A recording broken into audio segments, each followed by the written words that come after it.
हज़रत सल्लल्लाहु अलैहि वसल्लम पर वही का इब्तिदाई दौर अच्छे सच्चे पाकीज़ा ख्वाबों से शुरू हुआ। आप ख्वाब में जो कुछ देखते वो सुबह की रोशनी की तरह सही और सच्चा साबित होता। फिर मिन जानिब कुदरत आप तन्हाई पसंद हो गए और आपने गारे हिरा में खिलवत नशीनी इख्तियार फरमाई और कई कई दिन और रात वहाँ मुसलसल इबादत और याद इलाही और जिक्र में मशगूल रहने लगे। जब तक घर आने को दिल न चाहता तोशा हमरा लिए हुए वहां रहते। तोशा खत्म होने पर ही अहलिया मोहतरमा हजरत खदीजा रज़ियल्लाहु ताला अन्हा के पास तशरीफ लाते और कुछ तोशा हमराह लेकर फिर वहां जाकर खिलवत गुज़ी हो जाते। यही तरीका जारी रहा यहाँ तक कि आप पर हक मुनकशिफ हो गया और आप गारे हिरा ही में क़याम वज़ीर थे कि अचानक हजरत जिब्राईल अलैहिस्सलाम आपके पास हाजिर हुए और कहने लगे कि आए मोहम्मद पढ़ो। आप फरमाते हैं कि मैंने कहा कि मैं पढ़ना नहीं जानता। आप सल्लल्लाहु अलैहि वसल्लम फरमाते हैं कि फरिश्ते ने मुझे पकड़कर इतने जोर से भींचा कि मेरी ताकत जवाब दे गई। फिर मुझे छोड़कर कहा पढ़ो। मैंने फिर वही जवाब दिया कि मैं पढ़ा हुआ नहीं हूँ। उस फरिश्ते ने मुझको निहायत ही जोर से भींचा कि मुझको सख्त तकलीफ महसूस हुई। फिर उसने कहा कि पढ़। मैंने कहा मैं पढ़ा हुआ नहीं हूँ।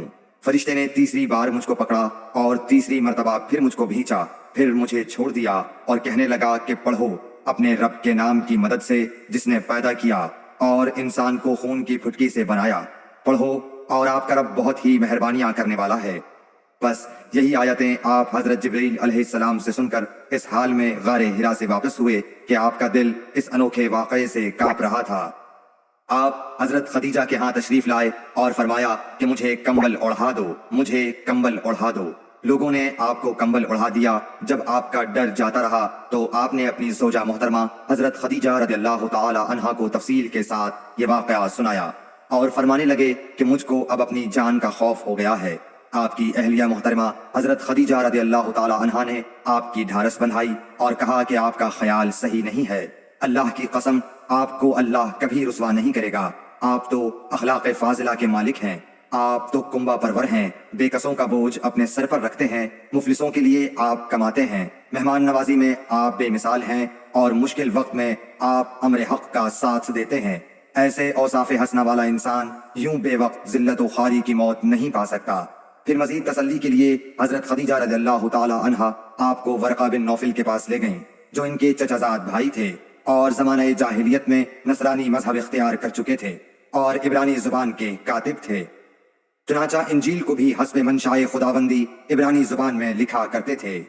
इंजील सिरियानी जुबान में नाजिल हुई थी, फिर इसका तर्जुमा इब्रानी जुबान में हुआ। वरक़ा इसी को लिखते थे। वो बहुत बूढ़े हो गए थे, यहाँ तक कि उनकी बीनाई भी रुखसत हो चुकी थी।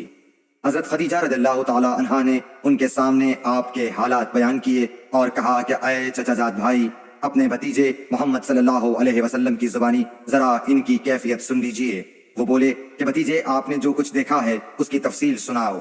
चुनाचा आप सल्लल्लाहु अलैहि वसल्लम ने अज अव्वल ता आखिर पूरा वाक़या सुनाया, जिसे सुनकर वरक़ा बेख्तियार होकर बोल उठे कि ये तो वही नामूस मुअज़्ज़िज़ राज़दान फरिश्ता है जिसे अल्लाह ने हजरत मूसा अलैहिस्सलाम पर वही देकर भेजा था। काश मैं आपके इस अहद नबूवत के शुरू होने पर जवां उम्र होता। काश मैं उस वक्त तक जिंदा रहता जबकि आपकी कौम आपको इस शहर से निकाल देगी। रसूल करीम सल्लल्लाहु अलैहि वसल्लम ने ये सुनकर ताज्जुब से पूछा कि क्या वो लोग मुझको निकाल देंगे, हालांकि मैं तो इनमें सादिक व अमीन व मकबूल हूँ।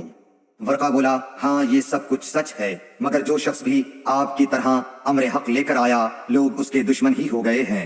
अगर मुझे आपकी नबूवत का वो जमाना मिल जाए तो मैं आपकी पूरी पूरी मदद करूंगा।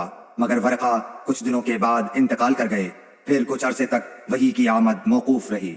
सही बुखारी हदीस नंबर 3।